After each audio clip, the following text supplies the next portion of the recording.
भारतीय फिल्म जगत में सुपरस्टार ये शब्द सुनाई देते ही दिमाग में बस एक नाम आता है, राजेश खन्ना। वो बात अलग है कि सुपरस्टार का ओहदा उनसे पहले कुछ कलाकारों को मिल चुका था।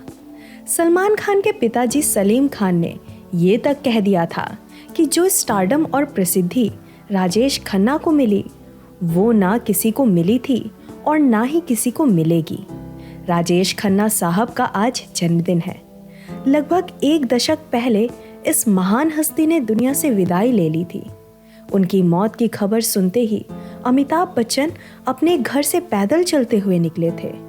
उनको ऐसे चलते हुए देख लोग अचंभित हो चुके थे और देखते देखते उनके पीछे पीछे हजारों की संख्या में बाकी लोग चलने लग गए। हमारे चैनल के लेखक साहिल परमार का कहना है कि उन दिनों वे फिल्म मेकिंग के कॉलेज में पढ़ रहे थे और पूरे इंडस्ट्री में खामोशी छाई हुई थी। शूटिंग सेट्स बंद कर दिए गए थे और बड़ी आबादी में लोग सड़क पर उतर आए थे।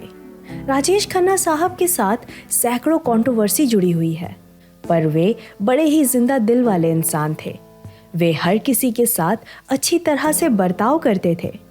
हाँ, उनमें सुपरस्टार होने का घमंड जरूर था, पर वे किसी को अपने से छोटा नहीं समझते थे।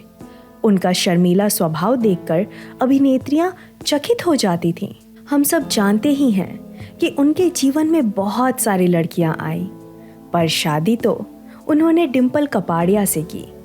उनके साथ राजेश खन्ना के रिश्ते बिगड़ने लगे। रिंकी और ट्विंकल नामक 2 संतानें भी हुईं, पर उन दोनों के विवाद खत्म नहीं हुए। दरअसल वे दोनों एक दूसरे के साथ रहना नहीं चाहते थे, पर क्योंकि वे माता पिता बन चुके थे इसलिए उन्होंने तलाक न लेने का बड़ा फैसला लिया। वे नहीं चाहते थे कि उनके लड़ाई का असर उनकी दोनों बेटियों पर पड़े।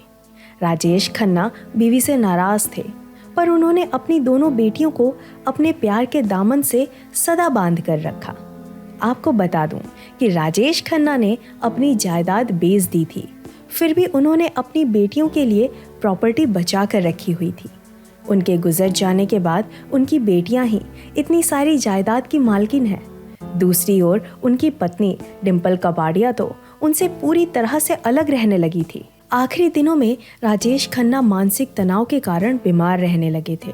वे हमेशा उस दौर को याद करते थे जब उनके घर के सामने चाहने वालों की भीड़ लगी रहती थी। आखिरी समय में वो एक कॉफ़ी हाउस में समय गुजारते थे।